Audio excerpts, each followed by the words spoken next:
ಗಾಂಧಿ ಅವ್ರು ಬಂದ್ರೆ ಏನಾಗುತ್ತೆ? ಬೇಡಪ್ಪ, ಏನಾಗುತ್ತೆ ಒಂದ್ ಅಂದಾಜು?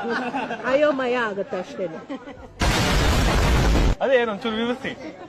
ಹೇಗೆ ಹೇಳೋದು,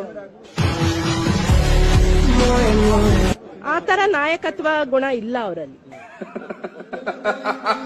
ಅಂದ್ರೆ ಏನ್ ಹೇಳ್ತಾರೆ, ಆ ಮೆಚುರಿಟಿ ಇಲ್ಲ. ಸಾರಿ ಸಾರಿ ಸಾರಿ ಸಾರಿ ಸಾರಿ ಇವಾಗ ರಾಹುಲ್ ಗಾಂಧಿ ಅವ್ರು ಬಂದ್ರೆ ಏನಾಗುತ್ತೆ? ಬೇಡಪ್ಪ, ರಾಹುಲ್ ಗಾಂಧಿ ಅವ್ರು ಬಂದ್ರೆ ಏನಾಗುತ್ತೆ? ಬೇಡಪ್ಪ, ಏನಾಗುತ್ತೆ ಒಂದ್ ಅಂದಾಜು? ಅಯೋಮಯ ಆಗುತ್ತೆ ಅಷ್ಟೇನೆ. ಅದೇ ಏನೊಂಚೂರು ವಿವರಿಸಿ. ಹೇಗೆ ಹೇಳೋದು, ಆ ತರ ನಾಯಕತ್ವ ಗುಣ ಇಲ್ಲ ಅವರಲ್ಲಿ. ಅಂದ್ರೆ ಏನ್ ಹೇಳ್ತಾರೆ, ಆ ಮೆಚುರಿಟಿ ಇಲ್ಲ. ಸಾರಿ ಸಾರಿ ಸಾರಿ ಸಾರಿ ಸಾರಿ ಇವಾಗ ರಾಹುಲ್ ಗಾಂಧಿ ಅವ್ರು ಬಂದ್ರೆ ಏನಾಗುತ್ತೆ? ಬೇಡಪ್ಪ,